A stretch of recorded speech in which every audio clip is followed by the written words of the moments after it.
Hey yo les GLG, j'espère que vous allez bien, en tout cas moi ça va super bien. Et aujourd'hui on est jeudi et comme la plupart du temps les jeudis je vous fais une petite vidéo sur Duel Link. Donc aujourd'hui on change pas la règle. Aujourd'hui je vous parle, comme vous avez pu le voir dans le titre et dans la miniature de cette vidéo, des staples sur Duel Link. Donc pour ceux qui ne savent pas ce que c'est qu'un staple, c'est tout simplement une carte qui est tellement puissante dans le jeu qu'on l'utilise presque dans tous les decks. Elle a sa place vraiment partout, ça permet vraiment de jouer presque dans tous les decks. Donc voilà, c'est un staple tout simplement. Et je vous les présente aujourd'hui, d'une part pour ceux qui ne connaissent pas forcément les staples, qu'ils puissent avoir une idée de ce qu'ils doivent essayer d'obtenir pour avoir un deck qui tient la route, et pour ceux qui savent ce que c'est les staples, et tout simplement pouvoir compléter leur collection de staples, ou peut-être réfléchir à d'autres cartes qu'ils n'ont pas forcément dans leur deck et qui pourront voir aujourd'hui dans cette vidéo. Donc c'est parti. Alors, première carte, premièrement, déjà on va aller dans ma collection, tout simplement. Je risque de regarder souvent en bas, tout simplement parce que j'ai une petite feuille qui est juste ici, où j'ai noté le nom des cartes que je dois vous lister aujourd'hui, parce que j'ai peur d'en oublier. Ce serait bête de faire une vidéo incomplète, tout simplement. On va aller dans le catalogue de cartes. Et on va commencer les cartes une par une. On va voir quelles cartes sont fortes, quels sont leurs effets, et surtout comment on fait pour les obtenir. Alors, tac, tac. La première carte, ça va être le contrôleur d'ennemis. Contrôleur. Pourquoi je le trouve pas? Tac. Si, il est là. Donc moi je l'ai en 2 exemplaires. Il est limité à 2 exemplaires. C'est une carte en super rare. Elle a 2 effets. C'est vous qui choisissez. Surtout c'est une carte magie rapide. Donc vous pouvez l'activer même pendant la tour de votre adversaire. Ciblez un monstre face recto contrôlé par votre adversaire. Changez-le en position de défense. Changer la position de combat de la cible, pardon, excusez-moi. Donc vous pouvez passer un monstre en position de défense en position d'attaque. Et ça c'est son premier effet. Et son deuxième, vous sacrifiez un de vos monstres, puis vous ciblez un des monstres de l'adversaire et vous prenez son contrôle jusqu'à la fin du tour. C'est vraiment super fort. Pour le coup, ça permet vraiment de faire plein de choses dans le jeu. Maintenant qu'on a des synchros, on peut même aller sacrifier un monstre au niveau 1 pour récupérer un monstre au niveau 4 pour faire un synchro niveau 6 si on a un synthoniseur niveau 2 par exemple, en fonction des synthoniseurs, des conditions, etc. Mais ça peut vraiment permettre de faire plein de choses parce qu'en plus de ça, si vous récupérez un monstre et par exemple vous le sacrifiez ou vous le synthonisez, vu que le monstre n'est plus sur le terrain, l'adversaire ne peut pas le récupérer.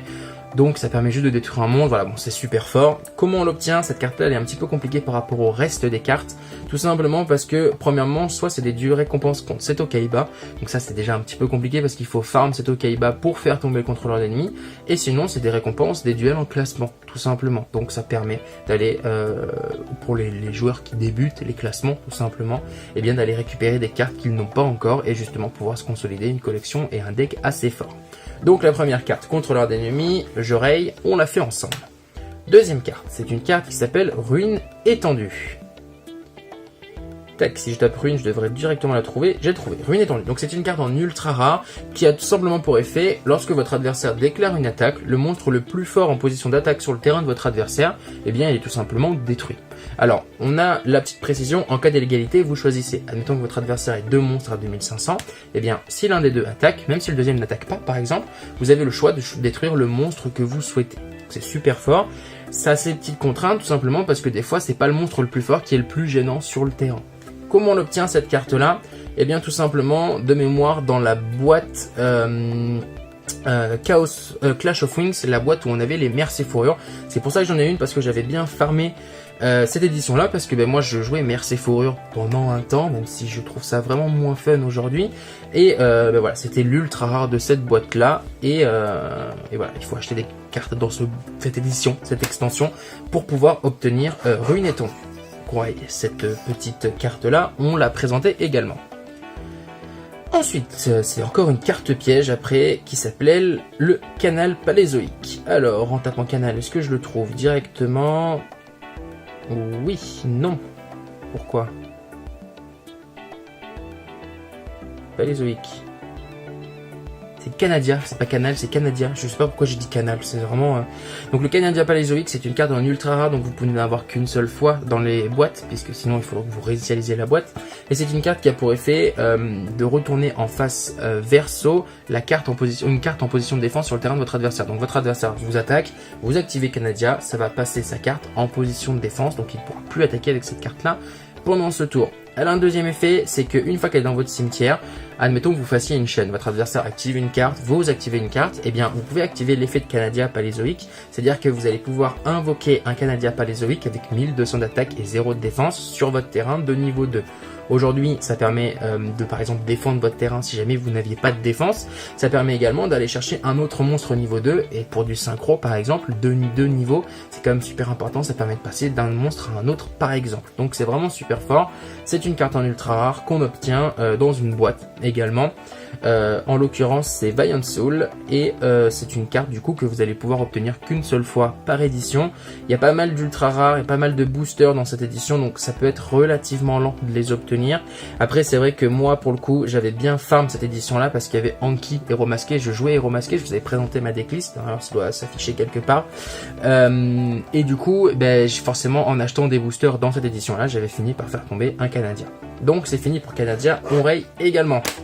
Ensuite, c'est une carte d'une édition un petit peu plus récente qui s'appelle l'Armure de Sakuretsu.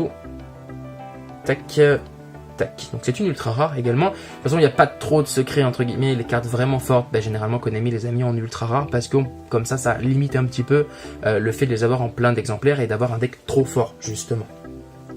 L'armure de Sakuretsu, c'est un petit peu la ruine étendue, mais en plus fort pour moi. Pourquoi? Parce que cette fois, on cible bien le monstre qui attaque. Donc on va bien le détruire. Votre adversaire a un monstre à 2005, vous avez un monstre à 500 d'attaque. Il vous attaque, c'est vous qui choisissez, enfin c'est vous qui activez l'armure de Sakuretsu sur le monstre en question, et ça détruit le monstre. Vous n'êtes pas obligé, il n'est pas obligé de cibler que ce soit un monstre ou directement vos life points. C'est vous qui choisissez de détruire le monstre directement.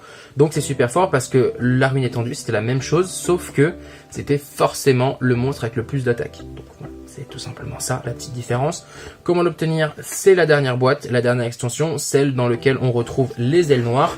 Black Storm Rising, moi je l'ai en 2 exemplaires parce que j'ai pas mal farm cette boîte pour pouvoir terminer mon deck que je n'ai pas encore terminé, c'est pour ça que je ne vous ai pas encore fait ma decklist, mais voilà, c'est une carte ultra rare de cette extension là, et du coup forcément pour l'obtenir, encore une fois c'est une édition où il y a plein d'ultra rares, donc forcément c'est un petit peu long à faire tomber, plein de boosters également, donc voilà, pour faire tomber ces cartes là il va falloir acheter plein de boosters ou avoir beaucoup de chance, c'est vous qui voyez. Je vous souhaite d'avoir beaucoup de chance, encore une fois, si vous la voulez en plusieurs exemplaires, il va falloir réinitialiser votre boîte, tout simplement. Ensuite, pour moi on va parler de la carte la plus forte aujourd'hui, une des cartes les plus fortes du jeu, tac, qui s'appelle le mur d'interruption. Hop, où est-elle? Là. Donc c'est une SR, la bonne nouvelle de la SR c'est que vous allez en avoir 2 par boîte, donc vous allez pouvoir vous tuto plein de cartes fortes. Cette carte là, pour moi, elle est extrêmement forte dans ce format speed duel, coffre duel link. Pourquoi? Tout simplement parce que elle permet vraiment de réduire un tour de l'adversaire à 0. En fait, tout simplement, quand votre adversaire déclare une attaque, tous ces monstres vont perdre, en position d'attaque, vont perdre 800 d'attaque pour chaque monstre présent sur le terrain. Admettons qu'il y ait 2 monstres en position d'attaque qui ont 1600 chacun et qu'il ait un monstre en position de défense. Chaque monstre qui est en position d'attaque, il va perdre 800 pour les autres monstres présents sur le terrain. Donc ils vont tous perdre 2400. Malgré le fait que l'autre monstre soit en position de défense. Et si ces 3 monstres étaient en position d'attaque et qu'ils avaient tous 2500 d'attaque, eh bien ils seraient tous réduits à 100 d'attaque. Donc c'est vraiment très très fort. D'autant plus que, admettons que le monstre de l'adversaire attaque un de vos monstres à vous, que les 2 monstres sont en position d'attaque, vous activez votre piège, il ne peut pas annuler son attaque. Si votre monstre a plus d'attaque, ça détruira son monstre. Vraiment, ça permet des combos super forts, d'autant plus qu'on n'a pas de main phase 2 dans Duel Link, donc on peut pas revenir en arrière sur ça. Derrière, c'est votre tour et vous allez pouvoir retaper à nouveau sur ça, donc voilà, c'est super fort. C'est vraiment la carte qui pour moi est à obtenir. On l'obtient comment? On l'obtient dans une boîte encore à nouveau. En fait, c'est vraiment des cartes qu'on va devoir acheter et mine de rien, pour obtenir des staples, c'est des boîtes qui coûtent très très cher. Alors évidemment, visiblement, avant, vous pouvez l'obtenir dans quelque chose qui n'est plus disponible, qui s'appelait la Selection Box Mini Volume 1, donc ce n'est plus disponible. Et sinon, vous pouvez l'obtenir dans Servant of Kang, donc le servant du roi, hein, tout simplement. King, du coup, pas Kang. Et voilà, c'est tout simplement une carte... il y a Bouclier Drainant aussi, dont je peux vous parler, effectivement. Il y a Mur d'interruption, j'avais pas prévu, donc Mur d'interruption, une SR qui est disponible dans cette boîte, c'est une plus petite boîte que les autres. Dans cette boîte là, on retrouve également le bouclier drainant. Donc le bouclier drainant, c'est quoi? C'est quand un monstre de votre adversaire vous attaque, et bien vous gagnez tout simplement l'équivalent de son attaque en life points et ça annule son attaque. Un monstre à 3000, il vous tape, vous passez à 7000 life points si vous étiez à 4000. Donc c'est vraiment super fort, c'est une SR et elle est également disponible dans cette boîte. Et ici, je vois quoi? Je vois le Graal interdit dont j'allais vous parler tout à l'heure, vu qu'il est juste après le mur d'interruption d'ailleurs, donc on va en parler d'un coup. Le Graal interdit, c'est quoi? C'est cibler un monstre Faris Recto sur le terrain. Jusqu'à la fin de ce tour, il gagne 400 d'attaque, mais ses effets sont annulés. C'est extrêmement fort comme carte, c'est une SR. C'est extrêmement forte comme carte, tout simplement parce que il y a des combos très forts avec ça, notamment avec Anki, héros masqué par exemple, du fait que ça soit une carte magie rapide. Donc c'est vraiment une carte à obtenir. Du coup, Servant of King, c'est vraiment une extension que pour moi qui est très importante, dans le sens où on a quand même 3 staples de la liste qui sont présents et on retrouve des cartes très intéressantes comme le Marauder Vorse que vous allez pouvoir obtenir, qui est une carte sans sacrifice, qui a 1900 d'attaque et forcément il n'y a aucun bot qui a de monstre aussi fort. Donc si vous avez des cartes qui sont de ce format, de cette force là, eh bien vous allez pouvoir tout simplement prendre l'avantage directement. Donc c'est vraiment une bonne extension, une bonne boîte, et je vous invite à vous fournir des cartes sur cette extension là, bien que les autres cartes qui sont présentées dans cette liste soient également très fortes. Et on va terminer cette vidéo avec 2 cartes qui sont toutes les deux des trappes. Le premier, c'est la trappe perfide qui pour moi est vraiment infâme, qui est vraiment super pénible. Si vous n'avez aucune carte piège dans votre cimetière, donc il faut vraiment l'utiliser en début de jeu, ciblez 2 monstres sur les terrains, détruisez la cible. Donc, votre adversaire joue son premier tour, il pose juste trappe perfide et un monstre en position de défense. Vous êtes super content, vous commencez à tuto vos cartes. Blackwing par exemple, vous invoquez une carte, puis c'est une carte en invoque spé.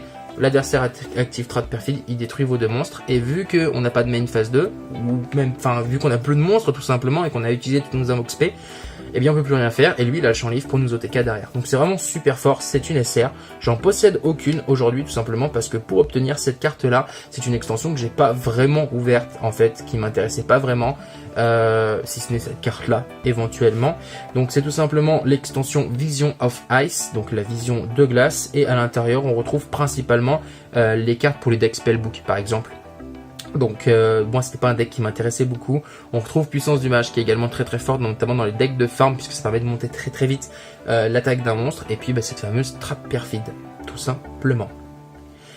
Ensuite, et c'est la dernière carte de cette présentation, on va avoir la Trap Van. Donc Trap Van c'est également super pénible parce que ça bloque une de vos zones, tout simplement. C'est vraiment super pénible. Je redis plusieurs fois super pénible parce que je déteste vraiment cette carte. En fait, lorsque votre adversaire invoque un ou plusieurs monstres, changez ces monstres en position de défense face verso. Donc vous ne voyez plus cette carte. Lorsque les monstres sont changés en position de défense face verso par l'effet de cette carte, de cet effet par exemple, ils ne peuvent pas changer de position de combat. Donc en gros, vous invoquez votre plus gros monstre de votre deck, l'adversaire il fait Trap Van, il le met en défense face verso et vous ne pouvez plus l'utiliser. Tout simplement, vous pouvez le sacrifier éventuellement, mais vous ne pouvez pas le réinvoquer. Et donc ça, c'est véritablement pénible, tout simplement. Et voilà, on est déjà à pratiquement 13 minutes de vidéo. J'espère que cette petite liste vous a plu. Personnellement, je suis assez content d'avoir pu faire une liste assez juste. Je remercie Rudy qui m'a aidé à faire cette vidéo. Donc Rudy, c'est qui? C'est tout simplement une personne qui est très active sur les groupes Yu-Gi-Oh! Je vous mets le lien dans la description. Pas de son profil, mais des groupes Yu-Gi-Oh! Et vous verrez que vous allez le retrouver régulièrement. Donc big up à toi, merci de m'avoir aidé à compléter et à justifier cette liste. J'espère que cette petite vidéo pourra vous aider, pour ceux qui débutent, à se construire un deck un petit peu sympa. On a vu qu'il y avait des extensions qui étaient plus intéressantes que d'autres en fonction des archétypes que vous voulez jouer, tout simplement.